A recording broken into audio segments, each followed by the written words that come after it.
I'm Tex forever. All these structures make me anxious. Look, I'm just tryna f you, not them hoes you came with. Pull up on 6 so loud and banging. Yeah, Texas forever, still twisting my fingers. Texas forever, you speaking my language. Look, all in the day, but the Wednesday. Out in the field trying to score me a deal. Put my name by that X like I'm Kimbe.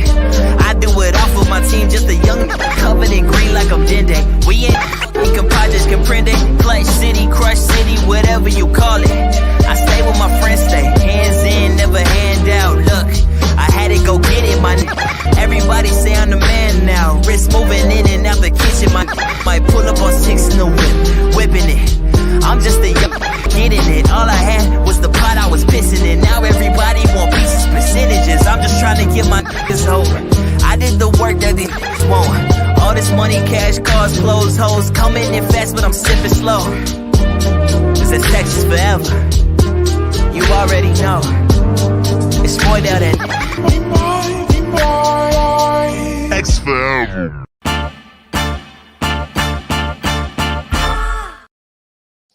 Welcome into a special spooky Halloween episode of the H-Town Huddle. I am your host this dreadful evening, the Psycho Killer, with the theme of Bury the Jets on Thursday Night Football. Welcome in, ghouls and girls and guys and whatever you want to call yourself. The terrifying Texans travel to MetLife on All Hallows Eve to face the New York Jets team on the verge of death. Can CJ Stroud and company bury the lowly Jets? All that and more on this week's episode of the H-Town Huddle.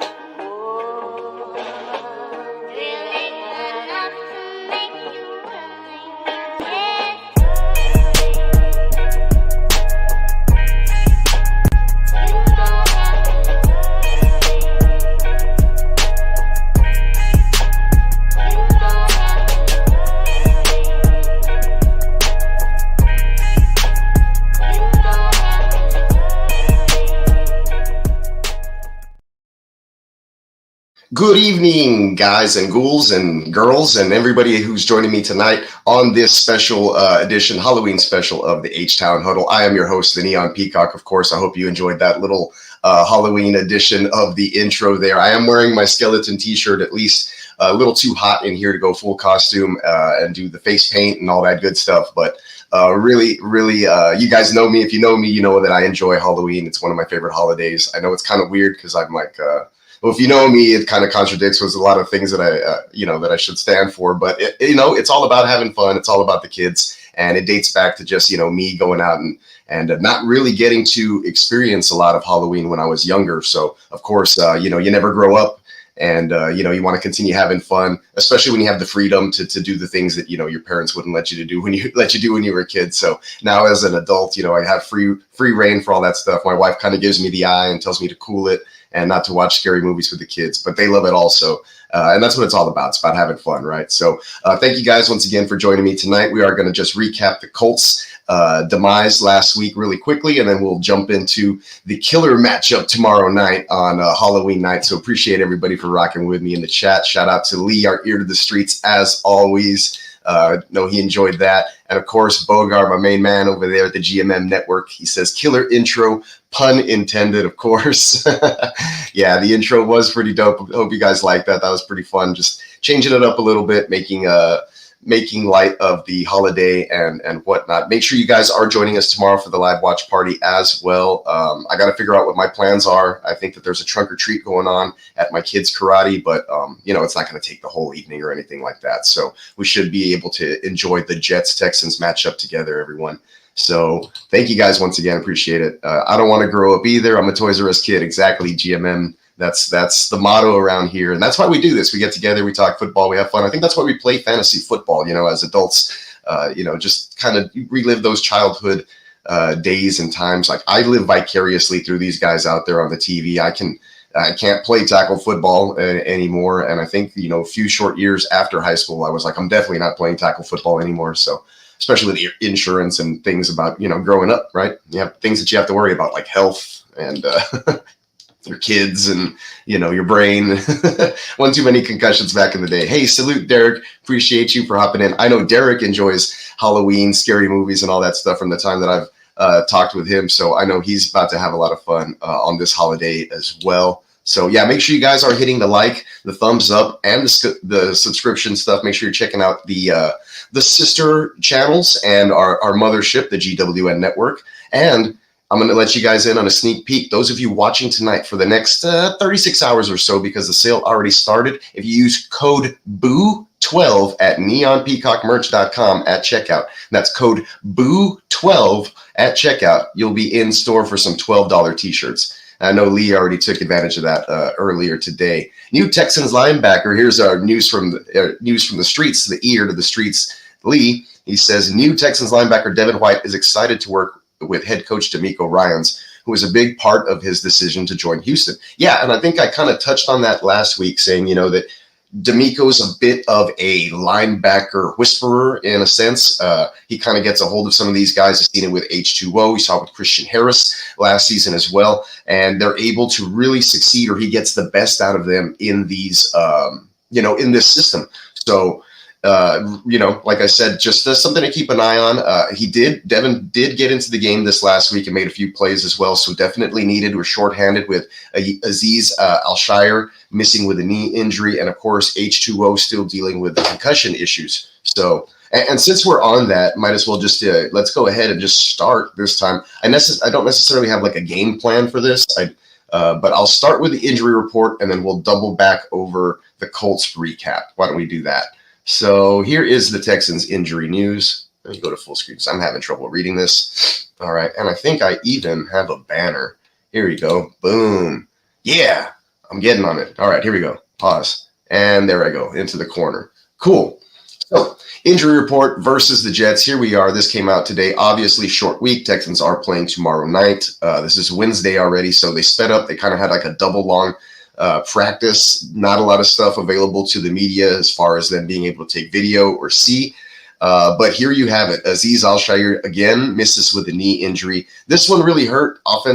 Interior offensive lineman Jarrett Patterson is still dealing with a concussion that he sustained late in the game last week. He came in for Kenyon Green, who was actually benched this last week. Remember, I was calling for that. So the Texans did shake it up, but they still started him and they waited until like the third quarter to bench him. So second half of the game, Jarrett Patterson, former center last year, second-year guy, moving over to that left guard spot. This man has played a little bit of everywhere. He's played right guard, he's played left guard, he's played center. He was coming in and filling in admirably on the left side of the line for Kenyon Green, and he got concussed on that long Joe Mixon, Sir Mix-a-Lot touchdown run that we saw from them earlier. Man, I wish I had like another set of hands or like another producer in the house so I can do something like this.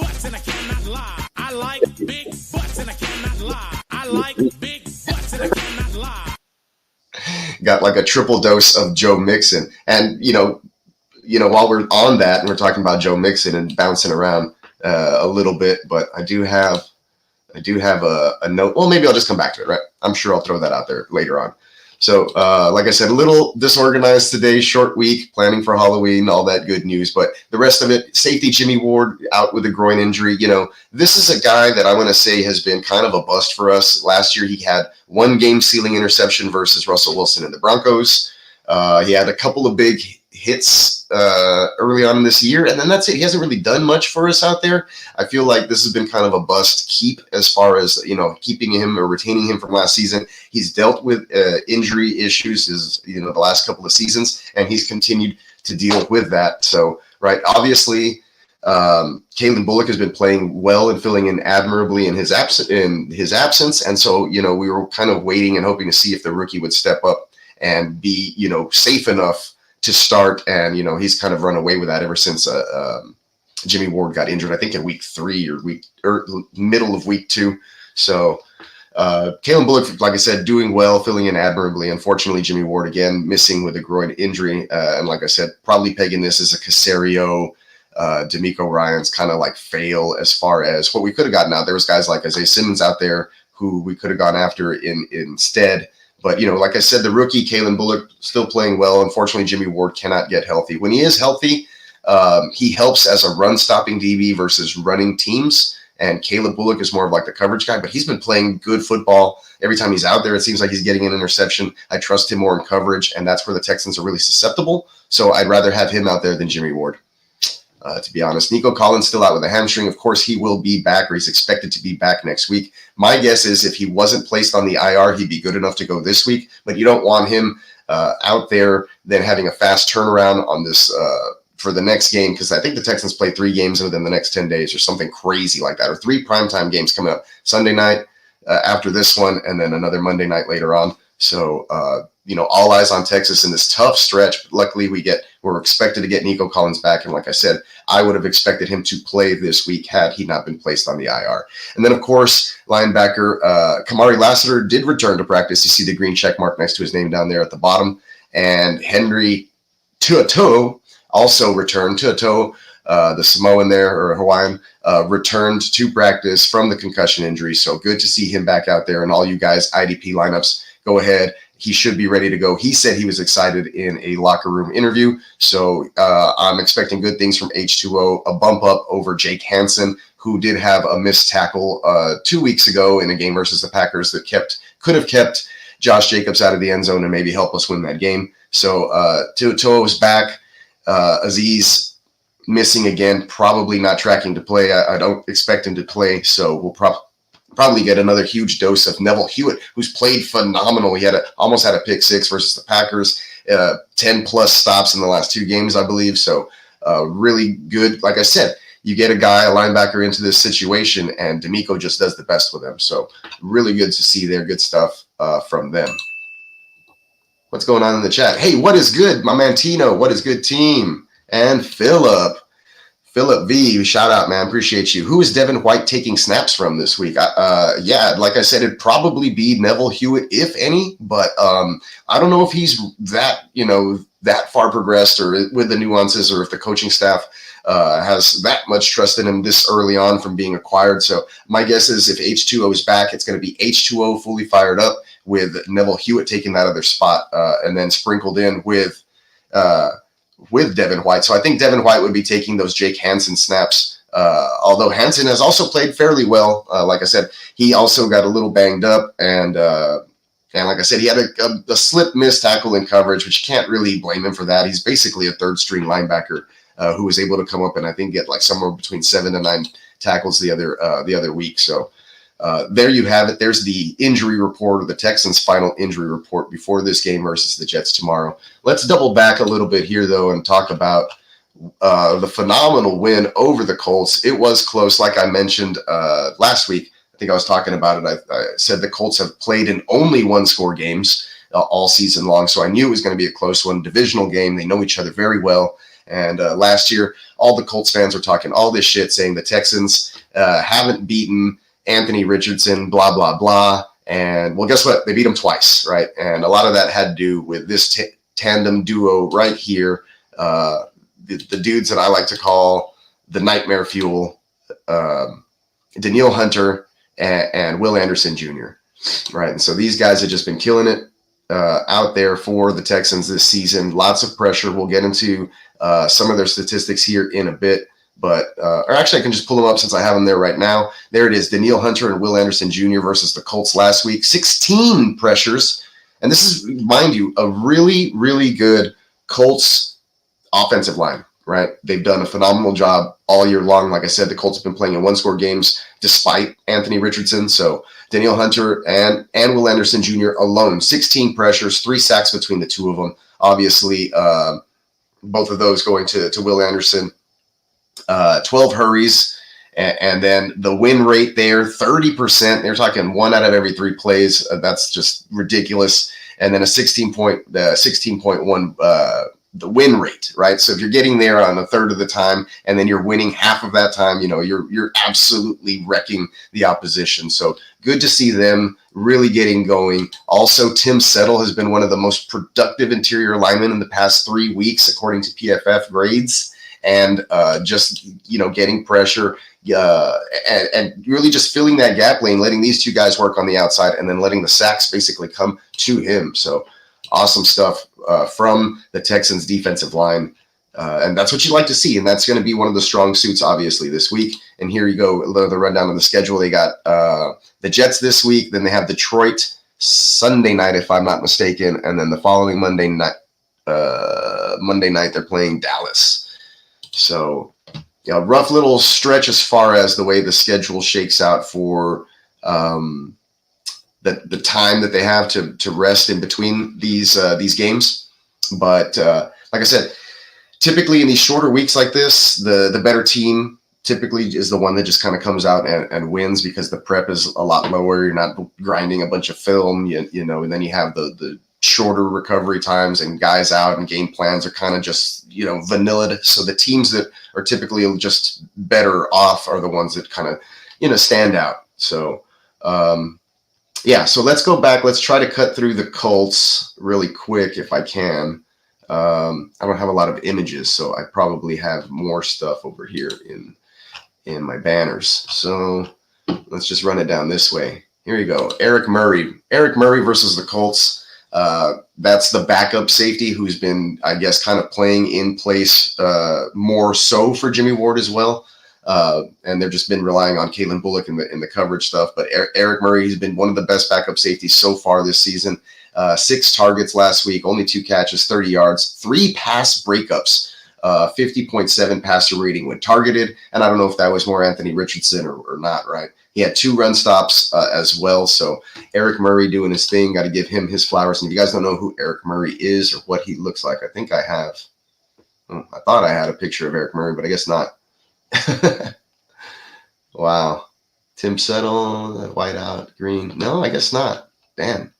And speaking of the linebacker potential, here's an image of Devin White with the newly joined Texans linebacking core. There is Azeez Al-Shire, Agent 0, then H2O right there, right next to him. And then the guy who still has not returned from IR, Christian Harris, man. So if we could get, the potential to get these guys, so only 2 of these dudes right here would be starting. And then, of course, we've been relying on Neville Hewitt and Jake Hansen lately. So really depleted in the linebacking core, but good to see H2O back this week. So cross out number 0, Agent 0, cross out 48. Christian Harris is still on injured reserve. And you remember Christian Harris, he had that awesome pick 6 versus Joe Flacco last year in the playoffs, the one that D'Amico Ryans basically called the play before it happened. And then it happened, right? He's like, go get me the ball. And he turned it into a pick 6. And that was just a complete shellacking of the Browns. I think we won by like 40 points in the playoffs at home, which was just awesome. But yeah, Eric Murray been playing well. So well enough. Like I said, Jimmy Ward, that's why I'm kind of considering him a bust. I think we've gotten good play from other guys, and we could have used that cap space or money to go after, a top tier kind of name like Simmons, like I mentioned earlier. But still speaking on that interior line, though, and Tim Settle, here's a nice graph that I think Bogart will appreciate because he's had Tim Settle on and off some of his IDP teams. But like I said, Tim Settle being a force to be reckoned with. And obviously, like I say, you'd like to be up in the upper right-hand quadrant in a lot of these graphs that we throw up here, or that I throw up here. And there he is, Tim Settle, and Mario Edwards was really just kind of like highlight. You see the Texans players in red, or at least the interior linemen, right? So Mario Edwards, Khalil Davis, Fatou Kassi in there. But now we get Danico Autry. He hasn't really done much in the one game since, he's returned. I actually didn't really see him at all this last week either. Wasn't paying too much attention to the interior offensive line, other than Tim Settle, who came in and got another sack. It just seems to be getting sacks or half a sack in at least every appearance. So, Tim Settle. I thought I had a Tim Settle stat in my banners. I'm trying to look for that, but Tim Settle. If you don't know who Tim Settle is, now you do. I've mentioned his name several times. Interior lineman for the Texans. And like I said, he seemed to have come in clutch and been playing well. Even when Mario Edwards was there, both of them were a force to be reckoned with, really playing hard for D'Amico in that defense. So here we go, Tim Settle. And there it was. Just he's been one of the more productive interior linemen according to it over the last 3 weeks as well. So I think he's gotten a sack in 2 of the last 3 weeks. Got to go back and look at the box score, but I think he has 4 sacks on the season, Mr. Tim Settle. All right. Where was I? Let's check the comments. I'll just salute to everybody out there. Appreciate you guys coming in, hanging out with me here while we break it down. A little later than usual. I know I set this for about 8:45, but I had to take my medicine. All right. So Kenyon Green, I don't want to harp on this too long. Here's the graphic I throw up every week. Kenyon Green does not help us. This is a no-help offensive line type of deal. Shaq Mason has been playing kind of poorly as well. So both of our guards not guarding, if that's what you want to say. Got to guard a little bit better. And because of that, Juice Scruggs got beat on like one play last week. Wasn't necessarily his fault. Was going up against a tough pass rush there.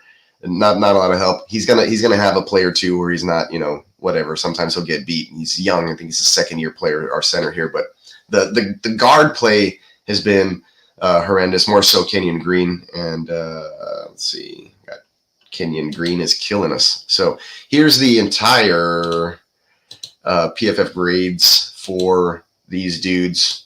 Let's just do it like that. And there you have your pass blocking. Like, what is that score? Look at the scores. I mean, the red jumps out at you. It's laughable. It's nowhere to be. Nothing to be desired there in this instance. It's I know you can't like throw all your stuff on PFF or some of these, the way they rank some of these things, but look at the offensive linemen there. They're the one, and the tight ends who block, they're the ones that are asterisk there. So those are the ones you really got to pay attention to. Kate Stover's, another tight end, but not necessarily lining up in line. Teagan is the inline guy. Stover kind of plays out of the fullback position a lot, or they'll put him in motion, try to chip, and then go out for a pass and things of that nature. But Juice Scruggs doing admirable, not too great. Like I said, he's not even necessarily I think the starting, or he wasn't the starting center. It was basically Jarrett Patterson all last season, who, if you look at his score, was really awesome, and he came in and played left guard in this game. He's right there below Titus Howard. Titus Howard doing his thing. Laramie Tunsil doing his thing. Like, he's going to be great. He's up there in the 90s. So they're doing their job. But if you look at Kenyon Green, that's a glaring hole. And if you go back and look at the all 22 and you look at the tape, you can spot the problem every time. And it's not that he can't block or he's not moving his feet or he's not physical. I think they're mental lapses, and he doesn't know, like, hey, I'm supposed to help with, here, and then slide off and pick this guy up here. He's not recognizing that stuff. So he's staying with one thing. It turns into a double team and somebody else gets right behind him, or he ends up not blocking anybody at all when he's trying to help somebody else, or Laramie Tunsil tries to help him out and he misses his assignment because he's late coming over because he's trying to help Kenyon Green. So Kenyon Green is the problem. Like I mentioned, they benched him. He was benched. He was so bad. The issue was so bad that he got benched. And so therefore they brought in Patterson off the bench, who's the backup center, and said, hey, you're going to play guard now. And he did a fantastic job, helped lead the way on the Joe Mixon touchdown run, but got concussed, unfortunately. Kenyon Green had to come back in. And then that's when I was confused. We were winning the game, and I was like, what's going on? And why is he back in the game? And then the Colts kind of snuck back in, and it got close, and the Texans couldn't really move the ball again because Kenyon Green fucking sucks. All right. I'm done with that. Move on. It's pretty much the same thing I say every week about the offensive line. It's the bad light bulb. You switch this one out and you see if the whole string will work, and you can get CJ Stroud some time to throw the fucking football. All right? That's a good one, Bogart. It's settled. Tim Settle is the GOAT. It's Tim Settled. No, he's been playing great out of nowhere. So you love to see stuff like that, especially when Danico Autry hasn't come on. He was suspended. Mario Edwards, is suspended, and he'll be out for a few more games before he's eligible to return. So things like that. But yeah, Kendrick Green really killing us. Really hate it. Not a good look. They got to do something about it. Man, I wish I could do something about it, but I can't. I can't. I'm not an offensive lineman. I can't play. I can't play on the line. I was a really good inline blocker. I'm not going to lie. That's what our offense used to do in high school. We ran the football a lot, and I was literally playing on the line a lot of times, blocking defensive ends, and then going to the second level, trying to get linebackers or safeties coming in. Had a lot of jawing opportunities with strong safeties all across the district, as I recall. But 21 years ago to this day, actually, I caught 2 touchdown passes in the district championship game. I forgot it. Today's October the 30th. Yep, love that. So I just got to throw that in there. And if you peruse on my YouTube, you can. I think I have the video somewhere. I might not. I don't know. Don't need to do that. Don't need to see it. It's okay. But yeah, the linebacker potential. Speaking of sacks, Will Anderson last week, 2 of them. That brings him to 7.5 on the year. There he is, number 3 on the list. Fortunately, Aiden Hutchinson, that he ties him, and he's gone out. He's been out a few weeks. He was really on a tear for the Lions, so I know that they're hurting there.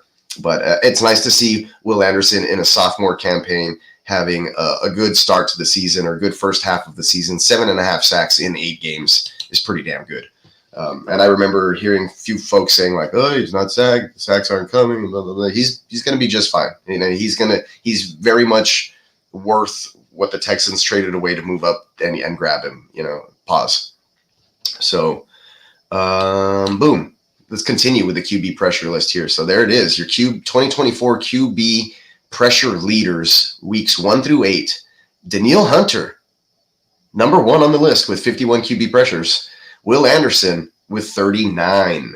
So 2 guys in the top 5, according to Next Gen Stats right there. The only teammate duo in the top 5. Houston Texans defense is for real, folks. They come to play.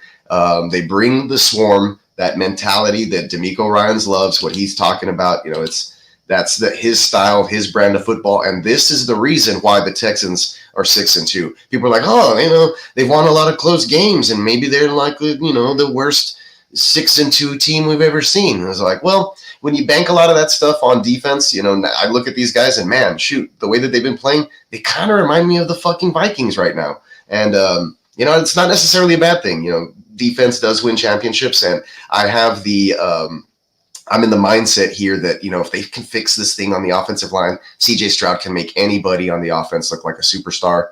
So they just got to fix this one glaring issue. I know that the Stephon Diggs thing, you know, we're going to miss you. You know, I hope that he has a speedy recovery and he's able to get a contract, but he's not going to be on the team anymore. We got to move past that. We got to get these other guys up and running, and you got to trade for an offensive lineman, in my opinion. Bring somebody in who can solidify that offensive line, keep CJ Stroud out of pressure situations, and just let him do what he does best, you know, when he has time to throw the football. So that's my opinion. I think that's what the Texans should do. I know a lot of people are like, they should probably trade for a wide receiver. But, you know, I think that they have plenty of guys in the room, especially with the defense playing the way that the defense plays, to move past this or beyond this and not look so desperate or needy to throw money at a receiver or trade picks away. I think that you should probably look in the offensive lineman market, because it's obviously what has been slowing down this offense. The defense is humming. The special teams is playing well again for the second year in a row. And then you know that your skill position players are good enough to do it. You know that CJ Stroud is good. You know you have decent tight ends. You know you have decent wide receivers, even though there's been injuries. And you know that Joe Mixon is phenomenal. You know that he is great. He's one of the best, probably the second best running back in the NFL right now on a per-touch basis, behind either Saquon or maybe even Kyren, you know, because the touchdowns are coming, right? But the man is, he's a beast. Big butts and I cannot lie. He also probably likes big butts, but, you know, he got the Angry Run Award scepter, I think, this week. And so, yeah, you know, and there are wide receiver rumors floating about. And these are some of the names that, you know, you might see, you know, the 6-2 Texans trying to maximize CJ Stroud, especially that they're not paying him right now at the moment, right? And, you know, the trade deadline is approaching, so I wouldn't put it past Nick Caserio to kind of take a peek at some of these players. Specifically, I like Jacoby Myers. You know, Slayton's another name, kind of longer in the tooth. Those guys, I'm not necessarily impressed by a Kendrick Bourne or a KJ Osborne, because I think that those guys are probably near the same type of level if you give Hutchinson and Mechie the opportunities. And so with Diggs out, I think Mechie kind of steps into that Diggs role. You know, early on in the season and in the training camps, he was really acting as a mentor to Mechie. So that's why you saw Hutchinson a lot more, making some clutch plays here and there over the last couple of weeks where Nico Collins would have been. But, you know, he wasn't necessarily Stroud's main target. And then he wasn't getting a lot of time to throw the football. So there is that, right? But those are some names that have been floating around the rumor mill lately. Ah, yes, thank you. Happy anniversary to the 2-touchdown game that I'll never forget. People, I still go, I'll drop by my old hometown and they'll still bring it up every now and then. Some old dude at the post office or at the restaurant where I'm having breakfast. When I would go out there, my father-in-law and my wife's family or at least her parents still live out in my old hometown, but everybody else has moved out of there. Even my folks don't live there anymore. They've moved away. So we all wanted to get away from that small town Texas life and move into the bigger part of the cities where I'm at. Not necessarily like really big or anything, but a lot more to do than just get in trouble. So yeah. Let's see, what else do we got for you though? I was trying to talk about the Colts. Let's just talk about the game last week. Texans did kind of pull away for a bit. It was never really too much in jeopardy, although off the gate I think the Colts jumped out in front, and then after that the Texans were just doing their thing. Obviously Mixon did his thing. He had over 100 rushing yards. I think he chipped in 32 through the air plus a TD. So all that stuff. Error 5, we already know. We talked about it a bunch of times. I never thought that he was any really good. Sometimes you got to take a wild chance and draft a quarterback and give him a shot. But the Colts were stuck between a rock and a hard place. It's like, hey, do we let this guy develop by getting reps, or do we give our team the best chance to win right now? And I think they made the right decision in benching him here. He's just not good. His completion percentage is horrendous. He was just basically getting lucky when some coverage would break down. But other than that, I mean, I think he was at one point like 2 for 15 for 81 yards. And one of those, like the one pass play that like the stats are there. You can go back and look at it. Anthony Richardson is not a really good quarterback. So, dodged a bullet there. I know my brother-in-law was like, the Texans should draft Anthony Richardson. He's like the most gifted freak athlete. And I was like, you're one of those crazy pundits that just is going to chase the combine metrics, and you're not going to look at the film. Anyways, we could go on ad nauseum about Anthony Richardson's play, but Jonathan Taylor was able to rush for over 100 yards. I think he did also score a touchdown. So, those were kind of in the comeback efforts there later in the game. But that pushed the Texans' defensive stats. For the season, it skewed them just a tad, but they're still really, really good. So the Texans are in the driver's seat in the AFC South after sweeping the Colts, leading to the error 5 benching for the year. Some more notes from that game. We do know that Stephon Diggs, like I mentioned, out for the season with a torn ACL in the right knee. Thank you for everything, Mr. Diggs. Like I mentioned, I hope that he's able to recover and latch on with a team somewhere. And this is just a really raw bad deal. Like, he really wanted to come play for Houston. He was really enjoying his time here. He voided the last several years of his contract for Houston on a 1-year prove it. And then this injury happened. So it's very unfortunate that he didn't even get the bag for this. The Texans kind of came out of it really well. I have seen Bills fans being fucking petty on the internet saying they won the trade, right? And I was like, yeah, you got a 2nd-round pick, and I hope you blow it on something stupid, which you probably will, or you'll trade back, right, for Keon Coleman instead of taking Xavier Worthy or whatever. But that's just insensitive, right?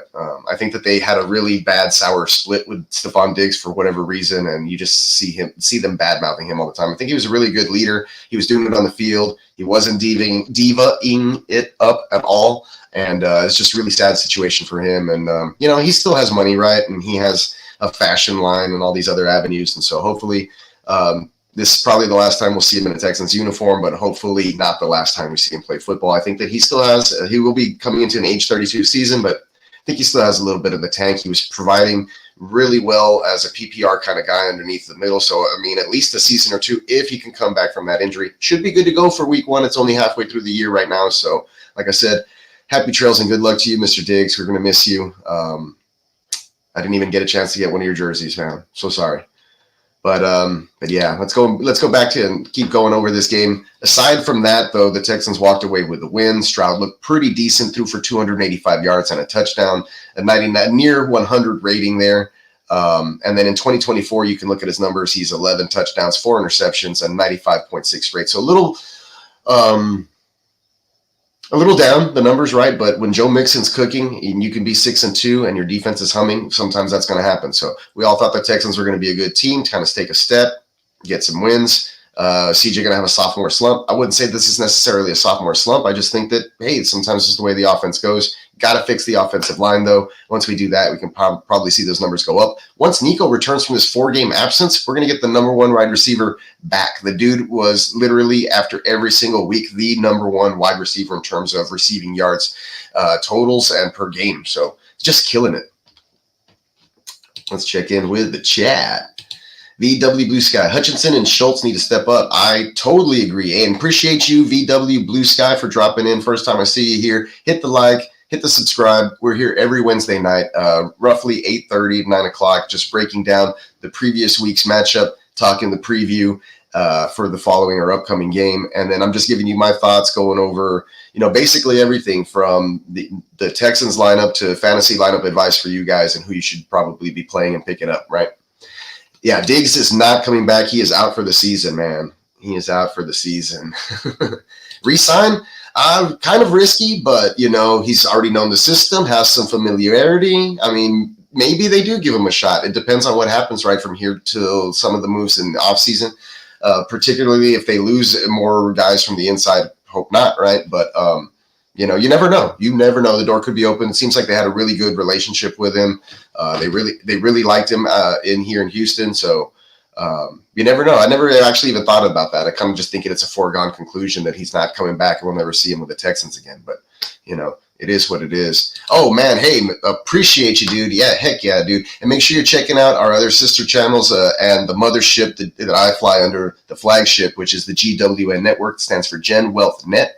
We have shows basically every day, running it 7 days a week. On Sundays, make sure you're tapping in for those. It's the most popular show. It's the Grit, Don't Quit, Start, Sit lineup edition. If you're into fantasy football, we're answering all questions from all the people in the chat. So you know how it is. Yeah, I'll see if I can post it right now. I'll give you guys a share link. Let me open up my YouTube and take care of some of that housekeeping. But really appreciate everybody coming through. We're just trying to grow and, give everybody fantasy advice, talk teams. One of the other dudes, Spencer the Guru, has a Saints channel that's specifically Saints. He did that last night as well. And then we have a Tuesday and Friday morning show called the Wake Your Game Up. And we're talking news, injuries, waiver wire pickups, trade advice, grading your teams. Hey, I did this move. What do you guys think? All that kind of stuff is up there. So make sure you're checking that out. But yeah, you can check out YouTube. Oh, you know what? I totally forgot. I have this. I should have a banner here somewhere where, maybe not. Let's go back. I thought I had a banner here with all of our, it's under brands. We have so much stuff. No, it's not here. It's on the GWN. My apologies. But you know what I'll do? I will drop that stuff in the chat. Just go ahead and check out the GWN network or Gen Wealth Net. Let's see. Boom. Here you go. Spencer the Guru. Here's the website for all of the threads that you get to see the guys in the panel wearing. So here we go. So here is the website, neonpeacock.threadless.com. You can also find it at neonpeacockmerch.com. You check that out. Right now I have a sale. You can get $12 t-shirts if you use the code BOO12 at checkout. And I will run a promo for that later before the show closes. And then here is the Heart to Start YouTube channel that I'll drop in the chat now as well.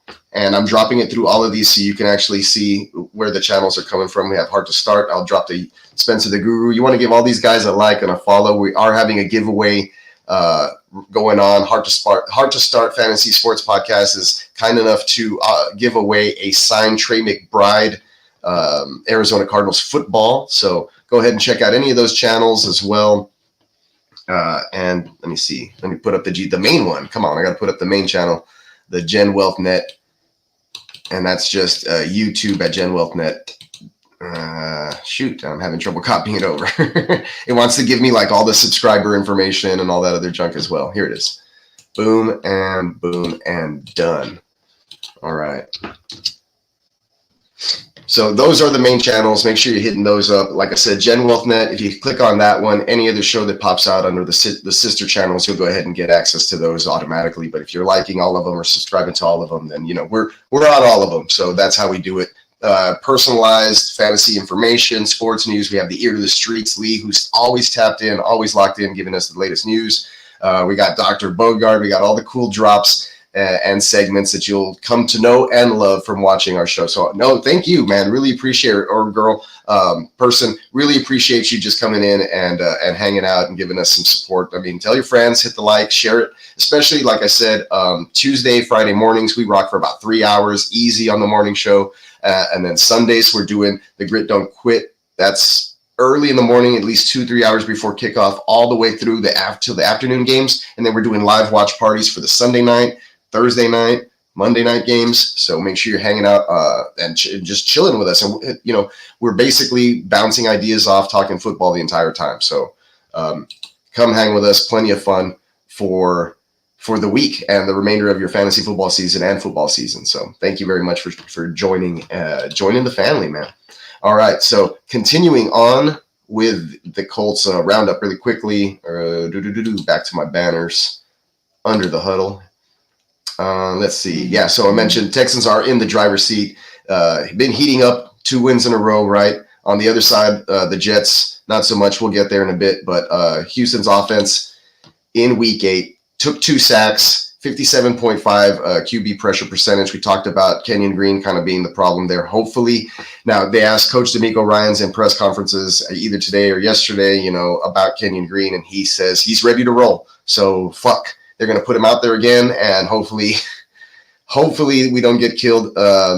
Maybe there's a contingency plan, a backup plan, a plan B, ready to rock and roll in case he's sucking ass again, and they can throw another lineman in there. But at this point, I don't know what we're going to see. If anybody, it would probably be Kendrick Green, not to be confused with Kenyon Green, the one who's been stinking it up lately. I think that would probably be the switch they'd make because they brought in Jarrett Patterson last week, who did awesome until he got concussed, and now we're back in the same predicament on a short week. In a horrible MetLife field where CJ Stroud got concussed last year and Nico Collins tweaked his calf like on the first play of the game, and he was without Tank Dell already. He had just lost him the week before. So very eerie, scary, similar situations in late October heading to MetLife, unfortunately. But good news, Sir Mix-a-Lot in Week 8. Besides the Angry Run of the Week award that we already talked about, 25 attempts, 102 yards, 4.1 a carry, the touchdown on the Angry Run, and he chipped in 32 receiving yards in the air. Sir Mixon on a 3-game, 100-plus yard streak, although he will be facing a Jets rush defense holding RBs to 4.1 a carry. Go figure, that's what he had this last week.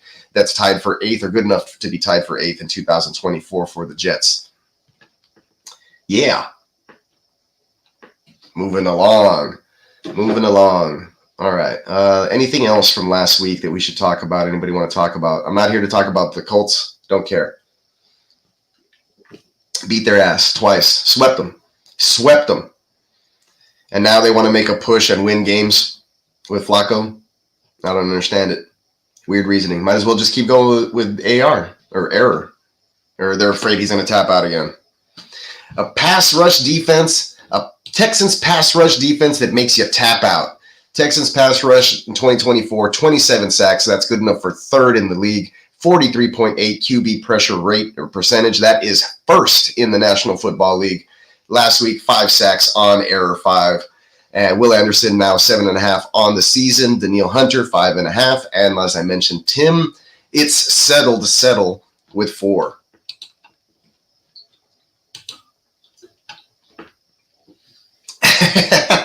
Aaron Rodgers is terrified every time he steps on that home field. Yeah, he has PTSD. I hope he comes out with a flag tomorrow. Let's see what happens. No, I mean, I want to see Aaron Rodgers finish out the season, and I want everybody to be healthy. That way we can say we beat him fair and square when it happens. Let's see if I have a few more points or any at all regarding the Indianapolis Colts. I know Pat McAfee's probably crying in his pillow right now with all the news of his guy error 5 tapping out, which is Will Anderson was on a podcast, and I think I shared it with some of our homies on the GWN and in the group chat.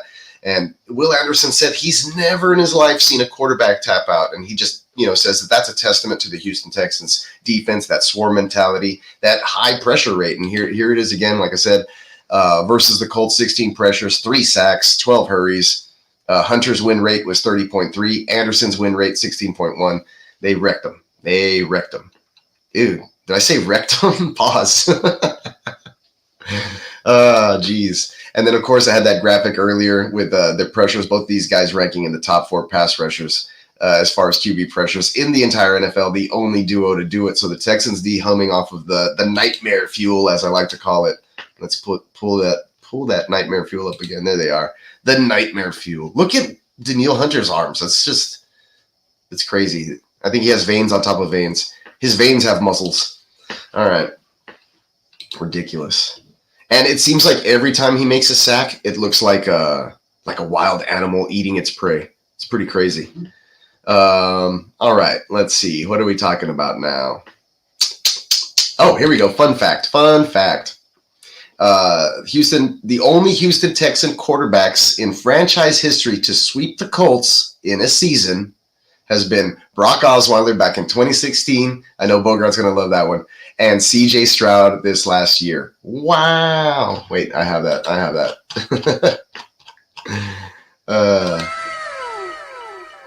Yeah, that's what I read, or that's what I said when I read this. So Brock Osweiler, hey, he was good for something, and he led the Texans to a playoff win over the they weren't the Las Vegas Raiders at the time, but over the Raiders, and then lost a close one to the Patriots on the road, and had Will Alfuller pulled in that that touchdown pass that he dropped in the end zone, we would have won. So not Osweiler's fault. He got a bad rap. Took a lot of money and ran, and I'm glad we were able to dump his contract because he actually wasn't that good. It was mostly Hopkins doing all the work. So shout out to the Brock Lobster. Yeah, the Brock Lobster. It was good times. I'm ashamed to admit, though, that I had a Brock Osweiler jersey. But game over on that.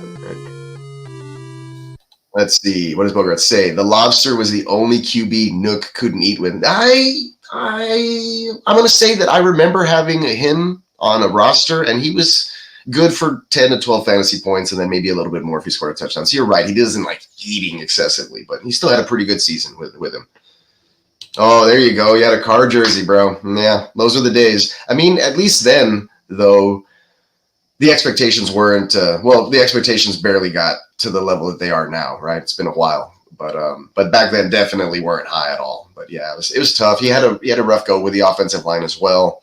Those kind of things. Expansion team, it wasn't until the Andre Johnson came in to help that we started seeing some of the cool stuff start to happen. Yeah, the Cowboys' first game, though, of course, Texans taking down the Cowboys. Great to see the end of, I think Emmitt Smith was still playing football in those days, towards the end there. But good times, man, good times.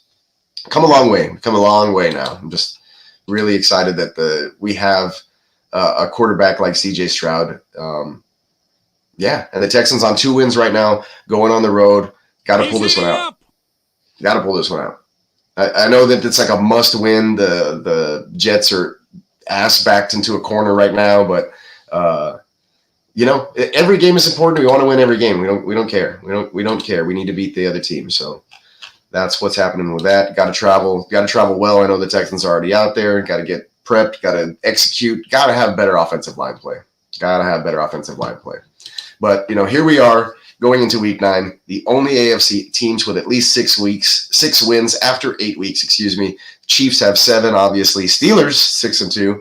The Bills at 6-2. The Texans beat head-to-head, and of course our Houston Texans. These are the only 6-win AFC teams out there right now, folks. You can count them on one hand. All right, let's really get into the Jets now. Pause. All right, so the Jets are still looking. Oh, come on, no. There we go. The Jets enter Thursday Night Football still looking for the first win post going all in for Devontae Adams. I misspelled Devontae. Sorry, it's Devonta. There's double A's, but you know what I mean. After going in there's too many Devontaes and Devontas out there in the NFL at the moment. But yeah, so they're still looking for their first win post trade. Haven't seen the Aaron Rodgers imminent connection to Adams like years past. So not sure what's going on there. I'd probably have to have Kidda join. Kidda, who's also one of our panelists on several of the shows. He's a Jets fan, so I'd have to have him come in and explain what's going on there, because I haven't seen many Jets games, although they've been on primetime what seems like almost every other week, right? So, yeah, it is what it is. All right, so here's some things of note. The Jets pass defense in 2024, 83.9 rate, 11th, right, in the league, a 59.8 completion percentage. That's second only to the Houston Texans. So the Texans are going to still have their hands full, especially down Collins and Diggs, obviously. Tank Dell's going to have to step it up, our boy Tank. It's not going to be a favorable matchup, obviously, but we're hoping for 7 to 9 targets and him coming down with 4 or 5 of those for 50 yards and a touchdown. That'd be freaking awesome if he could pull that off. But that may be asking a little bit too much, especially if Sauce Gardner is going to be clamping down on him. Now, I did mention that the Houston's pass offense last week was sacked twice, which isn't too bad, right? But the QB pressure was high, 57.5% pressure rate there. CJ Stroud has done admirably against the blitz, but if the pressure's coming off of 4-man fronts, it's a lot tougher. He's having to get rid of the ball, dump it out. That's why we saw Joe Mixon in the flat a little bit. Hopefully they start to do some things with Tank Dell, move him around, maybe put him back in the slot, get some easy slants and the ball into his hands. That way he's not just playing on the perimeter like he has been solely all season, which is a little harder to get open, right? If you can move him around and use him the way they used him last year, which I feel like they haven't done at all, then maybe they can get him going. And that's what you need to do. Maybe don't treat him as the wide receiver one. Maybe treat Hutchinson as the one and Mechie, as that Diggs role, or flip him. Maybe have Mechie go out to the perimeter and have Tank come into the slot at times. But I don't know what Bobby Slowick's doing, and I don't know all the nuances that well of the offense to kind of poke my head in and say, hey, would this work, or, what does it not? So it is what it is there. But yeah, the Jets pass rush defense is going to be something to watch. Obviously, the Texans offensive line, not very good unless they figure out what's going on with their left guard situation. So, yeah, it's slippery slope almost, right? It's tough to deal with. All right, moving on. Did talk about Mixon already.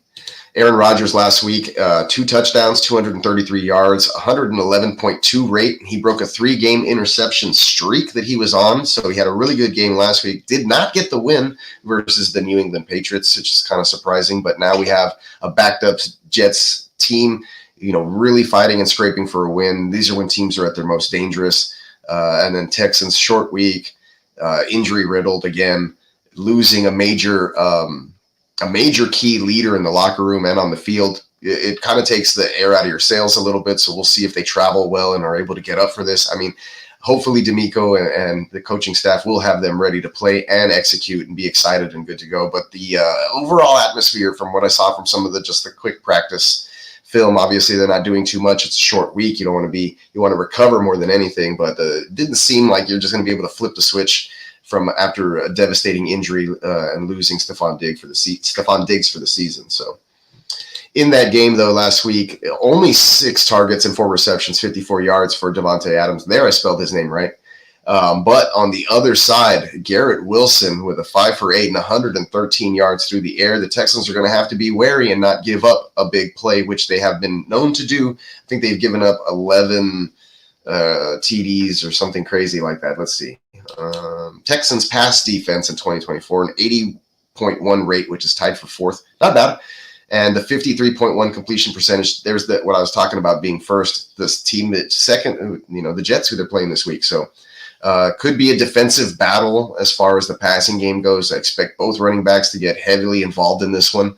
I think that's what it's going to be. Mostly ground games. Which team can execute the passing game, protect their quarterback? I think the Jets probably do a little bit better in that area with their offensive line, and there you have it. They have 18 sacks taken, which is tied for 14th, middle of the pack, and then 25.1 QB pressure percentage. That's first, baby. They are doing a hell of a job protecting, or at least giving Aaron Rodgers the time he needs to get rid of the football. Now, Aaron Rodgers is getting rid of the football at an extremely high clip, so maybe that's why the pressure rate is extremely low. I don't know. Chicken or the egg scenario there. Not too sure. But Texans are the second lowest rate to tight ends in 2024, but to wide receivers, and this is what I mentioned, they've given up 11 TDs. That's basically ass booty backwards last place, basically. 31st in the league, and then 85.9. That's a 13th rate, middle of the pack. So wide receivers are the ones who eat versus the Texans. Go ahead and fire up your Devontae Adams. Go ahead and fire up your Garrett Wilson confidently. I would be skeptical or less confident in trying to put Tyler Conklin in your lineup unless it's tight end premium and you're desperate. And it happens. I know I have Conklin in at least one lineup somewhere. At least. Maybe two. Who knows? Shh. Don't tell anybody. Hey, what is up? Spencer the Guru. There's another one of our brother channels. Spencer the Guru does have his show. He was on last night. Great stuff. He has the Guru Nation Power Hour, and he breaks down all the fantasy isms, mostly stock up, stock down reports, and with a focus on his Saints, of course. But he covers the entire league with great stuff. He's also a writer out there in the fantasy community doing much, much more than writing, a lot of extensive work. So appreciate you for one, stopping by, and also being one of the best friends that a guy could have out here. Power Hour. Yes, sir. Yes, sir. All right. Yeah, it's been about a year since I've seen Spencer. He's out in Louisiana, not too far from where I am. So maybe one of these days we'll get together again and then hang out. But cheers to you, my good friend. And enjoy your show. Enjoy your show. Make sure if you're new to the channel, you're going over to Spencer's YouTube, liking and subscribing. Lots of good content coming out of there. Not only that, he also does cover from time to time, when in season, some NASCAR stuff for you folks. So if you're interested in that, go ahead and check that out as well. Yeah. Conklin, touchdown 2 weeks in a row. Oh, no, you don't say. You don't say. That calls for, let's see if I got it. Some of these are, there it is. He's heating up. Yeah, so these need to be renamed. They have like the original download file name, so it's a lot harder for me to find these drops on my channel compared to the GWN network. So, and just so if you're new to the channel here, I'll just change it up for you real quick. Here's the GWN preview. There's like our Q&A background motion stuff. You get the green smoke going, all that cool, jazz. Yes, sir. Appreciate you, Spencer. And just showing some of the new folks who are new to the channel, some of the things that we are capable of and doing out here. So this is like one of our GWN like background deals that we do when we're doing Q&A. We'll also have the Wake Your Game Up stuff. Of course, Spencer Guru with all his. I don't have a green screen up where he has all his other cool stuff, but you get the basic gist of that. And then of course we're back out here with the H-Town Huddle, where I do a lot of the graphic work for the other channels and some of the drops and the videos and things of that nature. So you guys will get a chance to check some of that out as well. I also do some video editing on the side. You saw the intros and outros, and then some of the highlight videos. Didn't get a chance to do one this last week. Short week, like I said, been pretty busy, but maybe we'll get one if we have some explosive plays versus the Jets, or maybe I can do like a mid-season highlight film. But here's a quick sample of some of the work that I do. Here's a quick Texans offensive highlight film from the Patriots game. There you have it. Hope you enjoyed that. I do have a plethora of those videos that I will put out from time to time. If you go check out my YouTube channel, I also have a whole mix of video edits where I have some great music from our man Bogart and the GMM network in the comments, where he's rapping, laying down some heat, and I'm doing some cool stuff with some animated characters, making it look like they're rapping for him. So go ahead and go over to my YouTube channel whenever you get a chance, maybe after this show's over, and go check out some of my work. And then always hit me up, like I said, for any graphic work. If you guys want something put on a t-shirt, you can put it up on the neonpeacockmerch.com.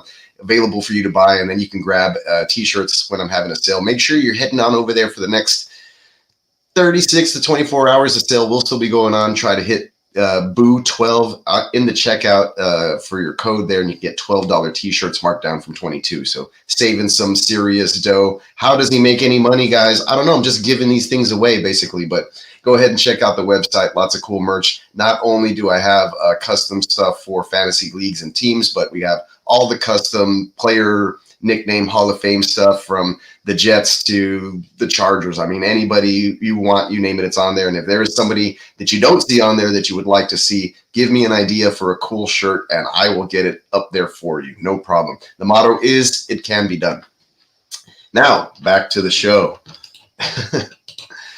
So, Jets offense, 18 sacks taken. That's where we're at, right? To the pressures. Good stuff. Okay. And there we are. Texans, 27 sacks in 2024. That's third. First in QB pressures. And then the 5 sacks last week. We already went over that as well. Here we are. Breece Hall, 16 carries, 80 yards, 5 yards per carry last week in their game versus New England. And I was going to say the win, but they didn't. It felt like they win, or it looked like they won on paper if you look at some of these stats, but they were not able to pull out the dub. Houston's rush defense has been fairly good all season.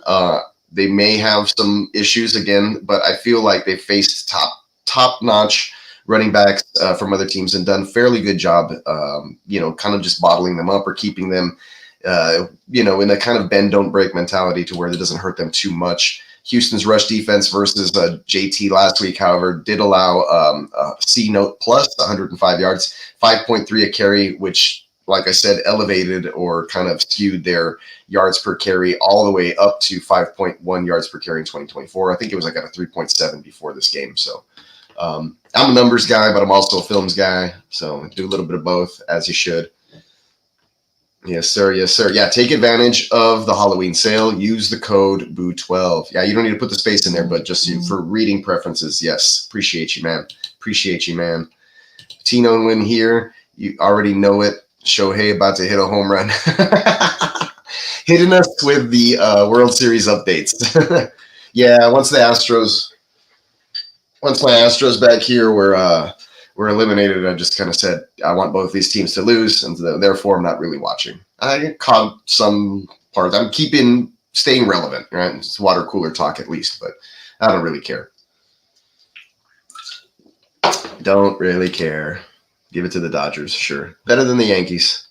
I forget Tino's a Yankees fan because he's also a Cowboys fan. It's like they have to be exclusive. They're not exclusive. I'm just joking with you, Tino. Appreciate you for coming through and giving me the update. Let me know if Sohani hits that. If Sohei hits that home run. You got the same feeling about the presidential election. Oh no! Oh gosh.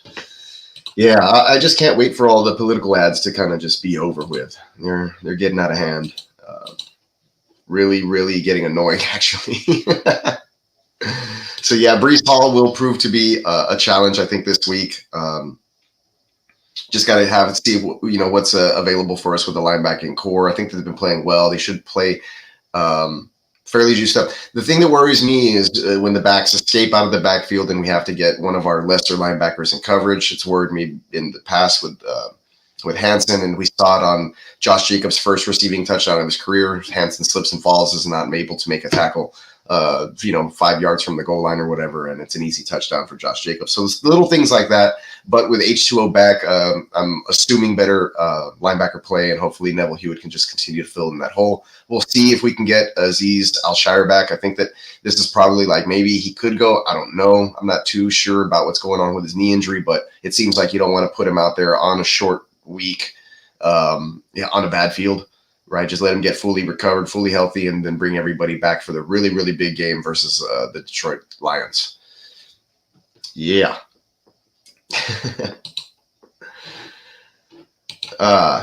And Bogart decided to be a doctor instead of a president. And he does play one on TV. If you ever are catching any of our shows, he will break down all the medical stuff for you with his trusty assistant, Bones Justice, the skeleton hanging in the background.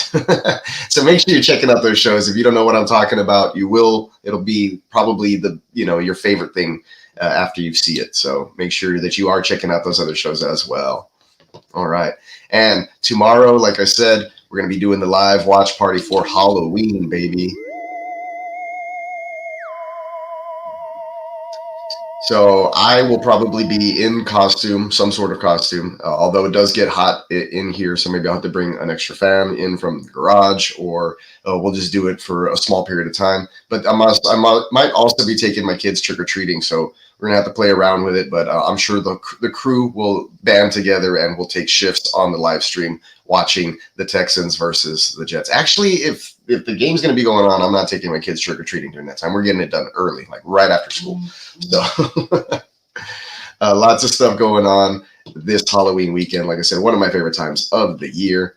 Just a few more notes. Oh, shoot. Quite a bit of notes, but let's see if we can get through it all here and start wrapping this one up. I do try to like to go for about an hour, keep everybody entertained, and then we get the hell out of here. That way we don't linger too long and I get boring and long-winded. But league-wide receiving yards per game leaders through week 8, minimum 4 games played. Guess who's number 1? Mr. Nico Collins, who, like I mentioned, should be on track to return after this week. Personally, from what I've seen or heard and just the severity of the injury when we did see it happen in the game a couple of weeks ago, it was probably more like a 2-week injury. They were just erring on the side of caution here, especially with this group of games being back-to-back and then traveling to a shitty field. So my guess is if he had to, if this was a playoff game, he would have played this week. And they wouldn't have put him on IR, obviously. But Nico Collins leading the way, A.J. Brown there. So some of these guys have been missing games. Justin Jefferson just being a freaking beast. CeeDee Lamb also probably after this last week, and Jamar Chase breaks a couple of those open also. But Nico Collins still leading the damn way. We missed you, Nico. Get fully healthy, be 100 and ready to rock for the second half of the season. And hopefully he can still put up great season-long numbers because I believe he's an all-pro. Yeah, I do. Deep in my heart, this guy's just he's a beast of a wide receiver. He has all the physical traits. He's put in the work. He got stronger, bigger, faster, hitting that weight room. So hopefully he's been recovering well, and he's ready to rock next week when he gets back. Let's see. Lee saying, yeah, Dr. Bogey is the bomb. Uh-oh, Yankees. Hey, appreciate you, Lee. Yeah, I do get a lot of stuff done here behind the scenes, but at the same time, it's just to put on a great production for everybody who's out there rocking with us, watching, make sure that we're all having a good time with the drops and laughing together. And fantasy football and football in general is supposed to be fun, so that's what we're here for. That's the main goal. All right, Dodgers are up 7-6. If you guys wanted that update, I think I saw like 4 people drop off the channel. They're like, oh shit, the World Series is on. Just joking. All right, back at it. We were talking about Nico Collins just for a sec. We talked about the edge rushers being super awesome. We talked about Tim Settle. You know what? I think we did talk about most of this. Oh, here's one. Here's a historic fun fact. Texans running back Joe Mixon is the first player in NFL history with 100 rushing yards and a touchdown in 4 of his first 5 games with the team. I know, one of those obscure stats, but it's just something fun to look at and just to realize how well he's been playing for this team, making Cincinnati really look bad, I think, with letting him go and not keeping him over there. I think he really took that to heart, and he's been wanting to show up and show out every single time he touches the football. It's something the Texans have been needing and missing for years now at the position. I know Dameon Pierce had a solid rookie campaign, but to really see like a veteran who can still do it, churn his legs, juke the heck out of people, looks quick, and then finishes runs extremely strong, and he just helps the team out tremendously. He is the straw that mixes the Texans shake. Like I've mentioned, he is Mr. Sir Mix-a-Lot. He likes touchdowns, and he cannot lie, and that is why he has the Sir Mix-a-Lot drop. I didn't have to explain it. Kind of get it, right? But just in case you didn't. Let's see. If Sohei comes and closes for the Dodgers, I want the man checked. He may be a robot. He's going to throw with his left hand to close it out. Could you imagine? I would definitely be in freak out. All right. Just a few more points here, I think. Then we can close this bad boy out. Talked about the fun fact. So did want to bring up in the absence of Stephon Diggs. I know we've mentioned his name a couple of times here throughout the program, but Mechie, just a refresher course on John Mechie and what he's gone through in his career since getting drafted. But before that, he caught 96 passes for 1,142 yards and 8 touchdowns in Alabama. In 2021, he tore his ACL in the championship game. He was the Biletnikoff Award finalist twice. He got leukemia, remember that, first season in the NFL. And then he finished his blood treatment in March of last year. So, just a little over a year ago, he finished the leukemia. He's still 2 years off of the ACL, or coming into his second year off of the ACL tear. Plenty of room to grow. Opportunity awaits here, at least for this week, unless the Texans decide to trade for a wide receiver, which I think they shouldn't. I think that Hutchinson and Mechie should provide enough depth, at least for now, in this 1 week stopgap. And then you get Nico Collins back, presumably for the rest of the season. And hopefully him and Tank Dell stay healthy. You should be able to, squeeze both of them in along with Robert Woods. I do believe that keeping Steve Sims over Noah Brown is now a mistake in hindsight, because now Noah Brown's healthy and he just caught that Hail Mary pass. But at the same time, he was just standing back there. But yeah, a healthy Noah Brown was phenomenal for our team last season. CJ Stroud could really benefit from a big-bodied wide receiver like that. Hutchinson is that, but he's not as wide. He's a little leaner, but he is very tall. Kind of has the Nico frame when Nico was first kind of coming out of college as well. Then he put on a little bit more size and speed. So I think Hutchinson has a lot of potential. He's been coming in clutch for at least a couple of plays over the last couple of weeks to keep drives extended. And that's what the Texans need to do. Stay out of third and long, extend drives, and just, you don't have to go over the top and score a touchdown every single play. And they, CJ, I think, has done a pretty good job of doing that and taking what defenses give him. It's just been kind of like, oh gosh, is this what they're always going to give me, right? So I think the last time we saw somebody go single high and they went man up, he torched them, and Nico Collins had that long 70-yard touchdown where he pulled his hamstring, unfortunately. But with all this going on right now, I think that they're fine. There's they've had a kind of a riches in the depth position there, wide receiver. Let's go ahead and use these guys and see what they really got. No reason to go out and try to throw away another pick. They've lost a second-round pick, essentially been flushed down the drain. Now, I know that we probably couldn't have won those 6 games without Stephon Diggs, so not necessarily a total waste, right, if you really want to look at it. But it does suck that is now gone. We can't use him for the next half of the season, and therefore these guys are going to have to step up. They've said so in the press conferences. The Texans know it. Everybody knows it. Can they do it? Let's see if Bobby Slowick does a good enough job, maybe hiding Tank Dell, using him in different kind of formations, moving him around, and relying on these other guys to just be, perimeter dudes up against probably lesser coverage. You're not going to see Sauce Gardner, so get the guy who's open, scheme him open. Use Cade Stover, use Joe Mixon, use Dalton Schultz in the passing game. I mean, you have good tight ends, good receiving tight ends, both of them actually. So if he can utilize the whole playbook, all of his personnel, and not be sole focused on like, we have to throw it to Diggs and Nico, or, we need to try to get Tank going. Like, no, we need to just move the football down the field. We need to take what the defense gives us. We need to get first downs and stay out of third and longs and get good down and distance situations. We need to protect CJ Stroud, and the defense just needs to do what the defense does, and that's swarm and come to play football and be very physical. So if we can do that, give Joe Mixon 25, 30 touches, dominate this game, they should come out of there with a win. My prediction, Texans 24, Jets 19. I don't know I think the line is a -2 or -2 in favor of the Jets. It was at a -1.5, and then it changed. I don't know why. It doesn't really make a lot of sense. Nothing much has changed other than Diggs is out for the season, but he was already ruled out for this game. So not necessarily understanding the 1 point push, other than for maybe the fact that there's a lot of heavy bettors in New York that are saying, okay, they can't lose a 5th or 6th game in a row or something like that, right? So Aaron Rodgers is better than that. Here is the Jets inactives, or guys that are out: CJ Mosley, Tony Adams, Ashton Davis, Chuck Clark's on IR. Alan Lazard is not going to play. Their guard, Vera Tucker, and then questionable tackle Morgan Moses. So we'll see if he plays, but they're a little banged up too, not necessarily as bad or in key positions like the Texans are, I believe. CJ Mosley does probably hurt for the run game, right? But he's been missing or banged up the last couple of weeks as well. So I know because I had him and I played him, and then he was bang. He got knocked out of a game, and I was like, damn it, IDP stuff. The way we're talking about having Hutchinson as the number 3 when they get Nico. They were talking about having Hutchinson as the number 3 when they get Nico back. Yeah, I could see that, you know.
Okay.